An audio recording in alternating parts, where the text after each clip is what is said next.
अध्याय 5 नया रास्ता।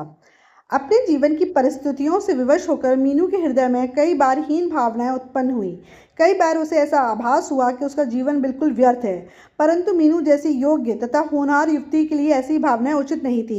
एक्चुअली क्या हो रहा था, उसकी शादी कहीं पक्की नहीं हो रही थी, हर जगह उसका रिश्ता ठुकरा दिया जा रहा था, जिसकी वजह से मीनू के अंदर इन्फीरियॉरिटी कॉम्प्लेक्स आ रहा था, यानी कि हीन भावनाएं आ रही थी। उसे लग रहा था, लगता मुझ में कुछ कमी है और मेरा जीवन व्यर्थ है। मतलब सोचो कि मेरे से कोई शादी ही नहीं करना चाहता। इस तरीके से वो उसके अंदर एक हीन भावना आ रही थी, यानी कि उसको एक मतलब एक नेगेटिव फीलिंग आ रही थी कि मैं किसी के लायक नहीं हूँ। एक इन्फीरियॉरिटी कॉम्प्लेक्स हो रहा था, है ना। लेकिन मीनू क्या थी, पढ़ाई वढ़ाई में और बाकी चीज़ों में बहुत होनहार थी, तो उसको ऐसो सिर्फ शादी उसकी नहीं हो रही है, इससे उसको इन्फीरियर फील करने की कोई ज़रूरत नहीं थी, क्योंकि उसके अलावा भी उसमें बहुत सारी प्लस पॉइंट्स थे। वह स्वयं की दृढ़ता व साहस की मूर्ति थी। उतार चढ़ाव तो हर इंसान की ज़िंदगी में आते ही रहते हैं। उसने साहस से काम लिया, उसने विवाह का सपना देखना ही छोड़ दिया, है ना। लेकिन जो मीनू थी वो एक स्ट्रांग लड़की थी, और वो एक दृढ़ मतलब एक ठोस निर्णय लेती थी। हर किसी की ज़िंदगी में उतार चढ़ाव आते हैं, लेकिन उतार चढ़ाव आने का मतलब ये नहीं कि हम उदास हो जाएं और मायूस होकर रुक जाएं। जब उसकी शादी, उसने देखा कि शादी की बात नहीं बन रही, तो उसने कहा कोई बात नहीं, मैं अपना करियर बनाऊंगी, मैं फाइनेंशियली इंडिपेंडेंट रहूंगी, वो भी तो एक तरीके का अचीवमेंट ही है। तो उसने शादी के बारे में जो सपना देखा ना था वो छोड़ दिया। उसके सामने इतनी लंबी ज़िंदगी पड़ी थी कि जिसका वह एक क्षण भी व्यर्थ नहीं होना देना चाहती थी। तो उसने शादी को सेकेंडरी कर दिया। उसने कहा नहीं, इतना बड़ी लाइफ है, सिर्फ मेरी शादी नहीं हो रही है, ये सोच सोच के मैं उदास नहीं रह सकती हूँ, तो मैं अब अपने करियर पर ध्यान दूंगी। यूँ तो बचपन से ही उसकी वकील बनने की इच्छा थी, परंतु उसके माता पिता की इच्छा ना थी कि वो उसे हॉस्टल भेजें। आज मीनू के मन में उभरी लगन को देखकर उन्होंने उसे वकालत पढ़ने की आज्ञा दे दी। एक्चुअली बचपन से ही मीनू चाहती थी वकील बनना, लेकिन माता पिता पहले नहीं चाहते थे कि हॉस्टल में भेज के लड़कियों को पढ़ाएं, क्योंकि लड़की को लेके सब थोड़े डरे रहते हैं। उन्हें लगता है कि सही उम्र में बच्चों की शादी हो जाए और वो अपने घर जाएं, है ना। तो लेकिन जब उन्होंने देखा कि आज मीनू ने मन बना लिया है कि मुझे बस पढ़ाई करनी है, तो फिर उन्होंने आगे उसको वकालत पढ़ने के लिए परमिशन दे दी। मीनू ने मेरठ में वकालत में दाखिला ले लिया था, ठीक है ना। उसने भी मेरठ में एक कॉलेज था जहाँ से वो वकालत पढ़ने वाली थी। वकालत यानी लॉ, लॉ की स्टडी के लिए वो जा रही थी। मीनू ने मेरठ में वकालत में दाखिला ले लिया था। उसके हृदय में लगन थी कुछ बनने की, कुछ कर दिखाने की। अपने पाँव पर खड़े होकर वह इतना पैसा कमा लेना चाहती थी जिससे वह समाज में सिर ऊंचा करके रह सके। इस समाज में चारों ओर पैसों की ही तो इज्जत है, हर जगह पैसे का ही बोलबाला है। बस पैसा पैसा पैसा, हर व्यक्ति इसी होड़ में जुटा हुआ है। मतलब वो मीनू चाहती थी, क्योंकि वो कहीं ना कहीं हर्ट थी, क्योंकि उसको ये लगा कि पैसों की वजह से ये रिश्ता टूट गया था अमित के यहाँ से। तो उसने बोला था कि मैं पढ़ लिख के इतना बड़ी वकील बनूंगी कि मेरे पास भी पैसा ही पैसा होगा, है ना। तो देखना, जो लोग हर किसी को, कि पूरा समाज ही लोगों को पैसों के बल पर ही आंकता है कि कौन कितना सक्सेसफुल है, कौन कितना अनसक्सेसफुल है। तो अब ठीक है, ऐसे ही सही, मैं अच्छे पूरे मन लगा के वकालत की पढ़ाई करूंगी और बहुत बड़ी वकील बनूंगी, ताकि मैं भी खूब अच्छा पैसा कमा सकूं। मीनू पहली बार अपने माता पिता से अलग हो रही थी। अभी तक हमेशा साथ रहकर ही पढ़ी थी। 15 दिन ही तो रह गए थे उसके जाने में, है ना। पहली बार मीनू हॉस्टल जा रही थी और सिर्फ 15 दिन रह गए थे उसके हॉस्टल जाने में। कैसे रहेगी वो हॉस्टल में, कल्पना मात्र से ही वह सिहर उठी, परंतु यह सोचकर उसका रोम रोम पुलकित हो उठता था कि वह भी एक वकील बनेगी। देखो, हॉस्टल जाने के पहले बच्चों को डर तो लगता है, तो मीनू को भी डर लग रहा था। लेकिन फिर उसने सोचा कि नहीं, अगर मैं हॉस्टल में जाके पढ़ूंगी और मैं अच्छे से मैंने अपने एग्जाम वगैरह पास कर लिए, तो एक दिन मैं भी बड़ी वकील बन जाऊंगी और मैं भी मतलब अच्छे से पैसा वगैरह कमा सकती हूँ, और समाज में उसको उसको भी कुछ कर दिखाने की एक जो चाह थी वो पूरी हो जाएगी अगर मैं अच्छी वकील बन गई तो। मीनू ने अपने लिए नए नए कपड़े बनवाए। पहली बार हॉस्टल जाने का चाव था। माँ ने उसके लिए विभिन्न प्रकार के व्यंजन बनाए। एक एक दिन करके उसकी पसंद की सारी चीज़ें बना बना कर उसे खिलाई, है ना। जब बच्चे हॉस्टल जाने वाले होते हैं ना, तो मम्मी पापा को लगता है पता नहीं अब ये कितने दिन के बाद लौट के आएगी, तो उसकी पसंद का रोज़ खाना बना के उसे खिला रही थी। उसको वहाँ जाने के लिए जो जो चीज़ें लग रही थी, कपड़े वगैरह, वो सब नए नए ला के उसको दे रहे थे। माँ को लग रहा था कि बेटी ना जाने कितने समय बाद फिर घर आएगी।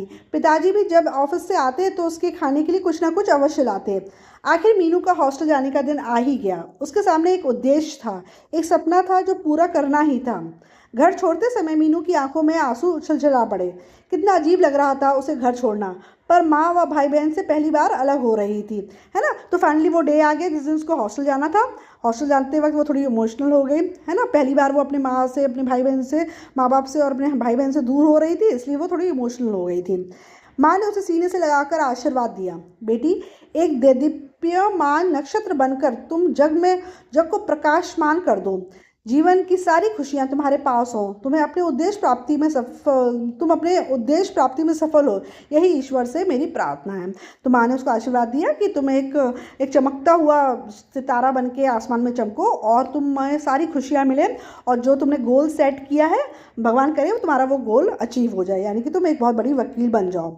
अपने माता पिता का आशीर्वाद और छोटे भाई बहन का प्यार साथ लिए मीनू ऐसी डगर पर चली जा रही थी जहां उसे नहीं ज्ञात था कि कितने परिश्रम के बाद उसे सफलता मिल सकेगी, है ना। बेटा अब कहीं भी अगर आप जाकर पढ़ने जाओ तो आपको नहीं पता रहता कि आपको कितनी मेहनत करनी पड़ेगी, लेकिन जब भी आप कोई प्रोफेशनल कोर्स करते हो तो मेहनत तो करनी ही पड़ती है। उसके बाद वो प्रोफेशनल डिग्री आपके हाथ में लगती है ना। तो उसको नहीं पता था कि वकालत की पढ़ाई में मुझे कितनी मेहनत करनी पड़ेगी। बस उसने बस वहाँ जाने की ठान ली थी कि नहीं, जाऊंगी तो फिर मैं करूंगी और करके दिखाऊंगी। परंतु अपने जीवन का एक उद्देश्य बनाकर उसकी पूर्ति के लिए वह अपने कदम बढ़ाए जा रही थी। हॉस्टल पहुंचने पर शुरू शुरू में मीनू का बिल्कुल भी दिल नहीं लगा, क्योंकि सब कोई नए होते हैं, हॉस्टल का अपना एक रूटीन होता है ना। तो और जब पहली बार माँ बाप से और भाई बहन से दूर रहो ना तो हॉस्टल में मन नहीं लगता है। तो कुछ समय मीनू का भी मन नहीं लग रहा था, कुछ नया व अजीब सा प्रतीत हुआ।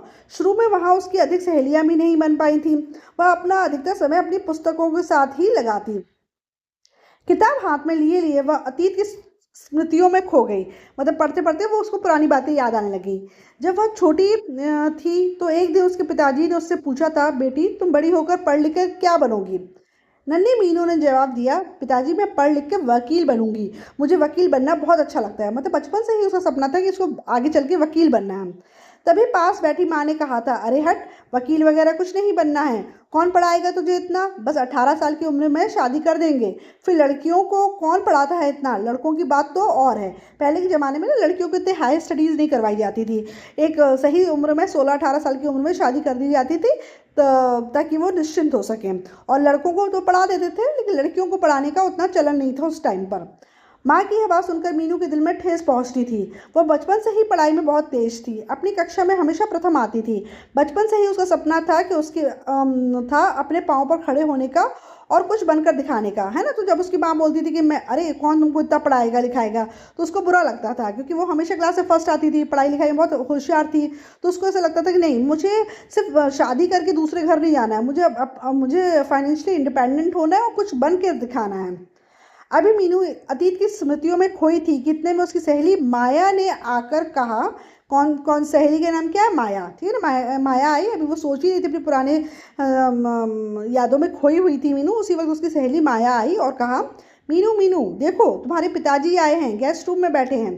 तो माया ने आके मीनू को बताया कि तुम्हारे पिताजी आए हैं और गेस्ट रूम में बैठे हैं। पिताजी का नाम सुनकर मीनू एकदम बिस्तर पर किताब रख कर उछल कर भागी। 2 दिन बाद ही पिताजी मिलने के लिए आ गए थे, परंतु फिर भी उसे ऐसा लग रहा था मानो उसे बिछड़े हुए बहुत लंबा समय हो गया है। मतलब मीनू को गए 2 दिन ही हुए थे और उसके पापा उसको मिलने आए थे, लेकिन उसको ऐसा लगा जैसे कई महीनों बाद वो अपने पापा से मिल रही है। तो एकदम से फटाफट बुक रख के दौड़ के उनसे मिलने गेस्ट रूम की तरफ भागी। पिताजी को देखकर मीनू खुशी से फूली नहीं समाई। माँ ने उसके लिए काफ़ी सारा सामान बनाकर भेजा था। लगभग 1 घंटा रुककर पिताजी वापस चले गए, परंतु मीनू को घर के स्नेह जाल की स्मृति फिर ताज़ा करा गए, है ना। तो पिताजी अपने साथ बहुत सारा उसके माँ ने जो खाने पीने का सामान दिया था वो लेकर आए थे, और 1 घंटे तक वो बैठे रहे और उसके बाद वो चले गए। लेकिन फिर मीनू फिर अब अपनी पुरानी उन्हीं यादों में वो खो गए। तो यहाँ चैप्टर 5 खत्म होता है। नेक्स्ट वीडियो में हम चैप्टर 6 करेंगे। ठीक है, थैंक यू।